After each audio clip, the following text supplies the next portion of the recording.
Hello friends, story education में आपका स्वागत है। और देखिए दोस्तों, आज हम लेके आए हैं उत्तराखंड एलटी के लिए शिक्षण अभिरुचि एवं शिक्षा मनोविज्ञान से इंपॉर्टेंट क्वेश्चन। ये हमारा टॉपिक फर्स्ट है। तो देखिए दोस्तों, हम यहाँ पे सिलेबस के अकॉर्डिंग कर रहे हैं। तो जो सिलेबस में टॉपिक दिए गए हैं हम उसी के अकॉर्डिंग यहाँ पे टॉपिक वाइज कर रहे हैं। तो चलिए यहाँ पे शुरू करते के साथ साथ आपको बता दें कि अगर आपको इन सभी की पीडीएफ चाहिए तो आप हमारे टेलीग्राम और फेसबुक ग्रुप से जुड़ सकते हैं। और हमारे टेलीग्राम का आपको लिंक हमारे डिस्क्रिप्शन में मिल जाएगा। यहाँ आपको L T C TET T A T P A T P R T TET से संबंधित यहाँ पे आपको सभी नोट्स बिल्कुल आपको फ्री में मिलेंगे। इसके साथ ही आपको यहाँ पे एन सी आर टी के नोट्स भी आपको यहाँ पे मिल जाएंगे। तो चलिए शुरू करते हैं। तो चलिए दोस्तों शुरू करते हैं। हमारा टॉपिक फर्स्ट है यहाँ पर। यहाँ पे हम बात करेंगे जो टॉपिक फर्स्ट है इसके बारे में। और देखिए दोस्तों, ये जो है 2019 के एग्ज़ाम की पैटर्न के आधार पर बनाए गए हैं। तो बिल्कुल आप इसको यहाँ पे आप देख सकते हैं। तो पहला जो टॉपिक है वो है शिक्षा के प्रति अभिवृत्ति। तो सबसे पहले हम थोड़ा सा यहाँ पे जान लेते हैं कि शिक्षा के प्रति अभिवृत्ति क्या है। तो इसमें हम किसके बारे में जानते हैं। तो इसमें दिया गया है कि शिक्षक बनने के इच्छुक व्यक्ति में शिक्षा के प्रति स्पष्ट तथा लक्ष्यात्मक दृष्टिकोण होना अत्यंत आवश्यक है।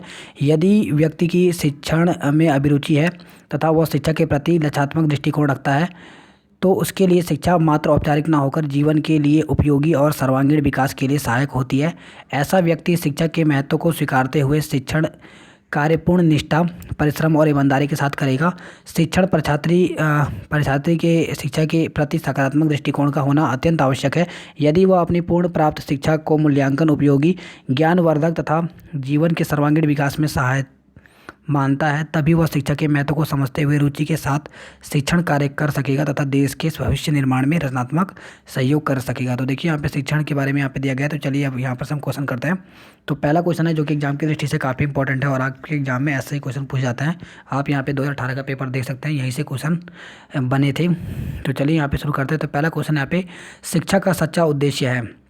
तो यहाँ पे देखिए छात्रों को जीविका अर्जित करने योग्य बनाना, छात्रों को नौकरी के लिए तैयार करना, छात्रों को ज्ञानार्जन में सहायता करना या फिर दिया गया छात्रों का सर्वान्तोमुखी विकास करना। तो देखिए दोस्तों, शिक्षा का जो मेन उद्देश्य होता है वो होता है छात्रों को सर्वतोमुखी विकास करना। सर्वतोमुखी का मतलब होता है या फिर सर्वांगीण विकास करना, यानी उनको इस प्रकार के से काबिल बनाना कि वो हर क्षेत्र में यहाँ पर विकास कर सकें। तो यहाँ पे इसलिए डी ऑप्शन यहाँ पे सही दिया गया है। नेक्स्ट क्वेश्चन यहाँ पे शिक्षा के मानदंड को ऊंचा उठाने के लिए निम्नलिखित में से क्या आवश्यक है। तो यहाँ पे दिया गया अध्यापकों का उच्च वेतन, छात्रों का सतत मूल्यांकन, पाठ्य पुस्तकों का सतत मूल्यांकन या फिर दिया गया है पाठ्यक्रम में संशोधन। तो देखिए यहाँ पे दिया गया कि शिक्षा के मापदंड को ऊंचा उठाने के लिए क्या आवश्यक है। तो शिक्षा के मापदंड को ऊंचा उठाने के लिए छात्रों का सतत मूल्यांकन यहाँ पे आवश्यक है। और देखिए दोस्तों, सतत मूल्यांकन होता क्या है। तो सतत मूल्यांकन का मतलब होता है कि समय समय पर उनकी हर उपलब्धियों को जांचना। तो यही सतत मूल्यांकन कहलाता है। नेक्स्ट क्वेश्चन यहाँ पर शिक्षा क्या है। तो यहाँ पे शिक्षा एक पुस्तक है, शिक्षा एक व्यवसाय है, शिक्षा वह है जो केवल शिक्षकों से मिलती है या फिर शिक्षा ज्ञान एवं अनुभव है। तो इस प्रकार के बहुत ही इंपॉर्टेंट क्वेश्चन आते हैं और ऐसे क्वेश्चन जो होते हैं इंटरव्यू के लिए भी पूछे जाते हैं। तो शिक्षा क्या है ये आपको पता होना चाहिए क्योंकि आप एक टीचर बनने वाले हैं। तो शिक्षा ज्ञान एवं अनुभव है। तो यहाँ पे डी ऑप्शन सही दिया गया है। नेक्स्ट क्वेश्चन यहाँ पे अब तक आपने जो शिक्षा प्राप्त की है वह है तो केवल समय बिताने वाली रही, उपयोगी और मूल्यांकन रही, केवल भौतिक वैधता को बढ़ावा देने वाली रही या फिर नैतिकता से बिल्कुल शून्य रही। तो किस प्रकार की रही। तो यह है उपयोगी एवं मूल्यवान है। तो बी ऑप्शन यहाँ पे सही दिया गया है। नेक्स्ट क्वेश्चन यहाँ पे उत्तम शिक्षा सर्वाधिक सहायक है। तो व्यक्ति को आत्मनिर्भर बनाने में, व्यक्ति के अर्थोपार्जन में, व्यक्ति को विद्वान बनाने में या फिर व्यक्ति के प्रतिष्ठा बनाने में। तो देखिए दोस्तों, उत्तम जो शिक्षा होती है वो व्यक्ति को आत्मनिर्भर बनाने का कार्य करती है। क्योंकि अगर आपके पास एजुकेशन है तो ज़रूरी नहीं है कि आप एक टीचर ही बने, आप किसी भी क्षेत्र में आप अच्छा काम करके अपने आप पे आत्मनिर्भर बन सकते हैं। तो इसलिए उत्तम शिक्षा सबसे ज़्यादा इम्पोर्टेंट होती है। नेक्स्ट क्वेश्चन यहाँ पर मान लीजिए कि आप अपने क्षेत्र में सबसे अधिक पढ़े लिखे व्यक्ति हैं, आप सर्वाधिक बल देंगे। तो यहाँ पे देगा शिक्षा के मूलभूत सिद्धांतों को प्रचार प्रसार करने में या फिर अधिक से अधिक लोगों को शिक्षा प्राप्त करने के लिए प्रेरित करने में, या दिया गया है यहाँ पर क्षेत्र के विभिन्न आयामों पर शोध करने पर, या डी दिया गया है यहाँ पे शिक्षा के महत्व एवं संगोष्ठियों आयोजित करने पर। तो किस पर ध्यान देंगे यहाँ पर। तो वह यहाँ पे अधिक से अधिक लोगों को शिक्षा प्राप्त करने के लिए प्रेरित करने पर। तो देखिए अगर आप एक एजुकेटेड हैं तो आप यही काम करेंगे। अगर खासकर क्या अगर आप एक टीचर हैं तो आप क्या करेंगे कि अधिक से अधिक लोगों को शिक्षा प्राप्त करने के लिए प्रेरित करेंगे, उनको जागृत करेंगे। नेक्स्ट क्वेश्चन यहाँ पे आपकी शिक्षा सफल है यदि। तो देखिए दोस्तों, आज की शिक्षा सफल है यदि आप उससे आपको आत्मसंतोष प्राप्त होता है। तो ये बहुत ही इम्पोर्टेंट होता है कि अगर कोई भी अगर आप एजुकेशन ले रहे हैं तो आप में क्या होना चाहिए, आत्मसंतोष जरूर होना चाहिए। नेक्स्ट यहाँ पे शिक्षा के लिए उपयुक्त है। तो शिक्षा के लिए उपयुक्त क्या होगा यहाँ पर, वर्तमान परीक्षा पद्धति, सपुस्तक परीक्षा पद्धति या फिर सेमेस्टर पद्धति। तो शिक्षा के लिए जो इम्पोर्टेंट होता है वो सेमेस्टर पद्धति सही होता है, क्योंकि आपको बता दें कि इसमें कम समय में मूल्यांकन होता रहता है।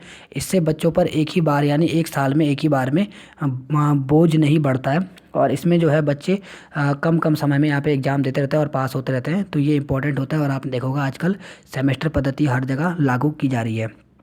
तो इस प्रकार के क्वेश्चन जो होते हैं ये बहुत ही इंपॉर्टेंट होते हैं। नेक्स्ट क्वेश्चन यहाँ पे, पाठ्यक्रम को अधिक उपयोगी बनाया जा सकता है। तो ये है यहाँ पर भारतीय संस्कृति के ज्ञान द्वारा। तो यहाँ पर डी ऑप्शन सही दिया गया है।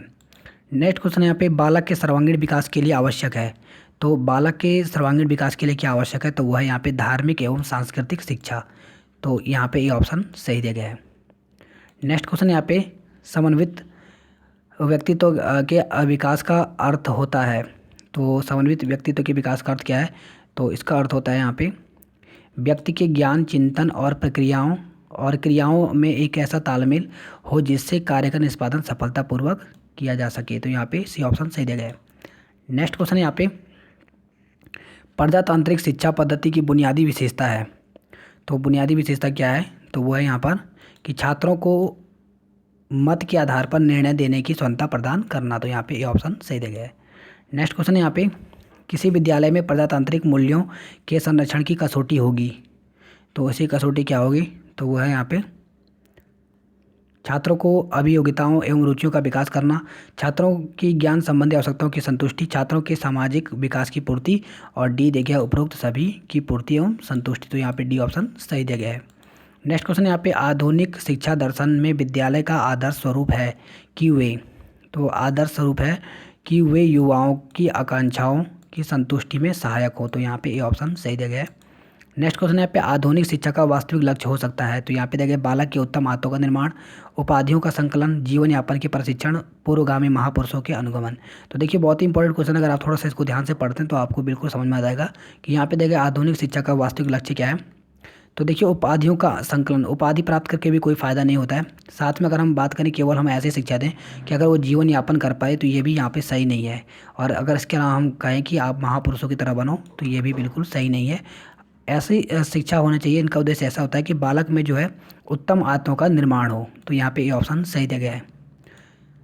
नेक्स्ट क्वेश्चन यहाँ पे, उत्तम शिक्षा संस्थानों की स्थापना की जानी चाहिए। तो उत्तम शिक्षा संस्थानों की स्थापना की जानी चाहिए। यहाँ पे दिया गया घनी आबादी वाले क्षेत्रों में, नगर के क्षेत्र में, प्राकृतिक वातावरण में, या फिर निकट गाँव में। तो कहाँ पे की जानी चाहिए, तो ये की जानी चाहिए प्राकृतिक वातावरण में। और आपको पता होना चाहिए कि पहले ज़माने में जो गुरुकुल होते थे वो भी जंगलों में हुआ करते थे।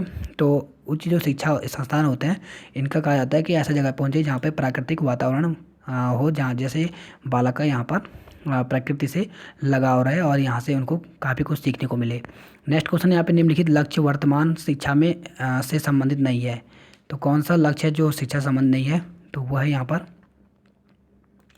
बालकों को उनके अधिकारों के प्रति जागरूक करना। तो यहाँ पे ये ऑप्शन सही दिया गया है। नेक्स्ट क्वेश्चन यहाँ पे, वर्तमान भारत में एक उत्तम शिक्षक का प्रमुख कर्तव्य है कि वह बालकों में। तो वर्तमान भारत में एक उत्तम शिक्षक का प्रमुख कर्तव्य क्या होता है, तो वह है यहाँ पर कि शैक्षिक क्षमताओं की वृद्धि करे। तो यहाँ पे बी ऑप्शन सही दिया गया है। नेक्स्ट क्वेश्चन यहाँ पे, शिक्षा के सप्त सूत्रों के में केंद्रीभूत गुण माना जाता है। तो किसी को माना जाता है मानवता को। तो यहाँ पे ये ऑप्शन सही दिया गया है। नेक्स्ट क्वेश्चन यहाँ पे, आप निम्नलिखित कथनों में से किस प्रकार की कक्षा को प्रजातांत्रिक मूल्यों के ओतप्रोत पाते हैं। तो यहाँ पे ये दिया गया है कि छात्रों को कक्षा के सभी सदस्यों के साथ अंतःक्रिया के समान अवसर प्राप्त हों, छात्रों को नियमानुसार नियंत्रण में रखा हो, छात्रों को पाठ्यक्रम संबंधी अनुभवों को ग्रहण करने की स्वतंत्रता हो, और डी दिया गया है केवल एक छात्र समूह को ही निर्णयात्मक स्वतंत्रता प्रदान की गई हो। तो देखिए यहाँ पे ऑप्शन सी जो बिल्कुल सही दिया गया है कि छात्रों को पाठ्यक्रम संबंधी अनुभवों को ग्रहण करने की स्वतंत्रता हो। तो यहाँ पे सी ऑप्शन सही दिया गया है। नेक्स्ट क्वेश्चन यहाँ पे, कक्षा के मूलभूत सिद्धांतों के प्रतिपादन का उत्तरदायित्व है। तो उत्तरदायित्व किसका है, तो यह है यहाँ पे शिक्षकों एवं छात्रों पर। तो यहाँ पे सी ऑप्शन सही दिया गया है। नेक्स्ट क्वेश्चन यहाँ पे, शिक्षक का विद्यालय में सर्वोच्च कार्य है। तो शिक्षक का विद्यालय में सर्वोच्च कार्य क्या है, तो वह है छात्रों का मार्गदर्शन करना। तो ये ऑप्शन यहाँ पे सही दिया गया है। नेक्स्ट क्वेश्चन यहाँ पे निम्नलिखित कथनों में से कौन सा ऐसा कार्य है जो शिक्षकों के लिए अनुपयुक्त माना जाता है, तो कौन सा है, तो वो है यहाँ पर छात्रों के माता पिता के व्यवसायों संबंधी अनुचित लाभ प्राप्त करना। तो यहाँ पे ये ऑप्शन सही दिया गया है। नेक्स्ट क्वेश्चन यहाँ पे शिक्षण का सार्थक एवं प्राथमिक उद्देश्य है। तो शिक्षण का सार्थक एवं प्राथमिक उद्देश्य क्या है, तो वो है यहाँ पे छात्रों के अनुभवों को एकाधिक संवर्धित करना। तो यहाँ पे बी ऑप्शन सही दिया गया है। नेक्स्ट यहाँ पे उपरोक्त प्रश्न के संदर्भ में शिक्षक का मूलभूत दायित्व होना चाहिए, तो क्या होना चाहिए, तो वह है यहाँ पे छात्रों के लिए शैक्षिक अनुभवों की योजना तैयार करना। नेक्स्ट क्वेश्चन है यहाँ पर छात्रों को सिखाने के लिए खोज पद्धति का आविष्कार किया गया है। तो खोज पद्धति ये इंपॉर्टेंट एग्जाम पूछा था। तो इसका आविष्कार किया गया है यहाँ पे किस स्तर पर किया गया है, तो ये किया गया है हाई स्कूल स्तर पर। तो यहाँ पे बी ऑप्शन सही दिया गया है। नेक्स्ट क्वेश्चन यहाँ पे प्रौढ़ शिक्षा है। तो प्रौढ़ शिक्षा जो है वो निरक्षर प्रौढ़ व्यक्तियों के लिए है। तो यहाँ पे बी ऑप्शन सही दिया गया है। नेक्स्ट क्वेश्चन यहाँ पे प्रौढ़ शिक्षा का निम्नलिखित पद में से संबंध नहीं है। तो किससे यहाँ पे संबंध नहीं है, तो वो है यहाँ पे राजनीतिक शिक्षा का नियोजन से। और नेक्स्ट है यहाँ पे प्रजातांत्रिक संदर्भ में शिक्षा का उत्तरदायित्व होना चाहिए। तो वो है यहाँ पे उत्तरदायित्व संता की भावना का विकास। तो यहाँ पे ये ऑप्शन सही दिया गया है। नेक्स्ट क्वेश्चन यहाँ पे विद्यालय संबंधी कार्यों के विरुद्ध पद है। तो वो है यहाँ पे विद्यालयों का राजनीतिकरण। तो यहाँ पे ये ऑप्शन सही दिया गया है। नेक्स्ट यहाँ पे एक अध्यापक के समक्ष सर्वाधिक महत्वपूर्ण चुनौती है। तो वो क्या है, तो वो है यहाँ पे शिक्षण अधिगम प्रक्रिया को रुचिकर बनाना। तो यहाँ पे डी ऑप्शन सही दिया गया है। नेक्स्ट यहाँ पे निम्नलिखित कथनों में से कौन सा कथन सत्य नहीं है, तो कौन सा यहाँ पे नहीं है, तो यहाँ पे देखिए शिक्षण एक कला है, शिक्षकों को प्रशिक्षित किया जा सकता है। और लिखा है यहाँ पे शिक्षक जन्मजात होते हैं उपरोक्त सभी। तो यहाँ पे कथन सत्य नहीं पूछा गया। तो देखिए ये बिल्कुल सत्य नहीं है कि शिक्षक जन्मजात होते हैं, ये जरूरी नहीं है। तो यहाँ पे इसलिए सी ऑप्शन सही दिया गया। नेक्स्ट यहाँ पे एक विद्यार्थी द्वारा दिए गए गलत उत्तर पर प्रतिक्रिया करने की सर्वोत्तम विधि कौन सी होगी। तो क्या है, इसका क्या होगा कि अगर कोई विद्यार्थी अगर आप क्लास में और गलत उत्तर देता है तो आप किस प्रकार से प्रतिक्रिया करेंगे, तो आप क्या करेंगे, गलत उत्तर को छोड़कर अगला प्रश्न पूछना। तो यहाँ पे डी ऑप्शन जो दिया गया है वो यहाँ पे सही दिया गया है। नेक्स्ट क्वेश्चन है पे मैं अपने अवकाश के क्षणों का उपयोग करना चाहूँगा या चाहूँगी। तो यहाँ पे देखिए चित्रकारी करना, सोना, फिल्म देखना। अब देखिए यहाँ का अगर आपके स्कूल में आपका छुट्टी है और आप घर पर हैं तो आप क्या करना चाहेंगे, चित्रकारी करना, सोना, फिल्म देखना, या फिर लेखन, चुनाव प्रचार, गपशप करें कोई, या फिर पत्रिकाएं पढ़ना, संगीत सीखना, घर की सजावट करना, या फिर बागवानी करना, खाना बनाना, कपड़े सिलना। तो देखिए दोस्तों इस प्रकार के क्वेश्चन जो होते हैं वो आपके इंटरव्यू में भी पूछे जाते हैं। तो आपको बता दें कि अगर आप अवकाश में हो और छुट्टी पर हो आप, तो आप क्या करना चाहोगे अगर आप एक टीचर हो। तो इस प्रकार के साइकोलॉजी वाले क्वेश्चन पूछ जाते हैं। तो यहाँ पे जो उसका सही आंसर है वो है कि पत्रिकाएं पढ़ेंगे, संगीत सीखेंगे और घर की सजावट करेंगे। तो यहाँ पे सी ऑप्शन सही दिया गया है। नेक्स्ट क्वेश्चन पे मुझे विश्वास है कि अध्यापन व्यवसाय के लिए, तो यहाँ पे देखिए उच्च शैक्षिक योग्यता आवश्यक नहीं है, परिश्रम आवश्यक नहीं है, प्रशिक्षण आवश्यक नहीं है, या फिर प्रशिक्षण आवश्यक नहीं है। तो कौन सा यहाँ पे सही होगा, तो वो है यहाँ पर सी की प्रशिक्षण आवश्यक है। और नेक्स्ट दिया गया है यदि दो छात्राएं आपस में झगड़ रहे हो तो आप तो क्या करेंगे, चुपचाप वहाँ से चले जाएंगे, प्रधानाचार्य को सूचित करेंगे, दोनों को डांट कर अलग कर देंगे, या फिर दोनों की पिटाई करेंगे। तो क्या करेंगे, तो दोनों को डांट कर अलग कर देंगे। तो यहाँ पे सी ऑप्शन सही दिया गया है।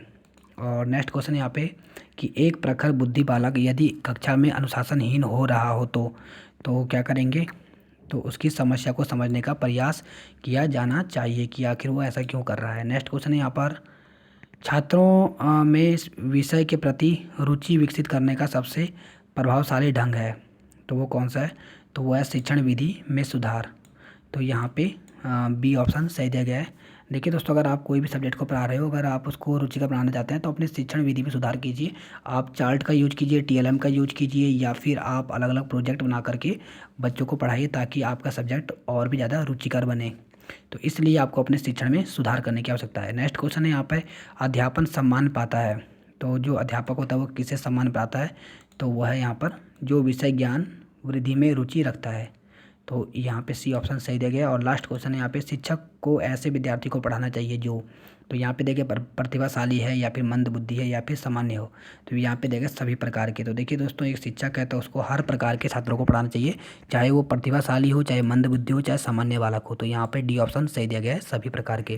तो देखिए दोस्तों, इस प्रकार से हमने पहला टॉपिक कंप्लीट किया। ये आपके सिलेबस में पहला टॉपिक है, तो हम यहाँ पे सिलेबस के आधार पर कर रहे हैं। इसके साथ ही अगर आपको इसकी PDF चाहिए तो आप हमारे टेलीग्राम से इसकी PDF प्राप्त कर सकते हैं।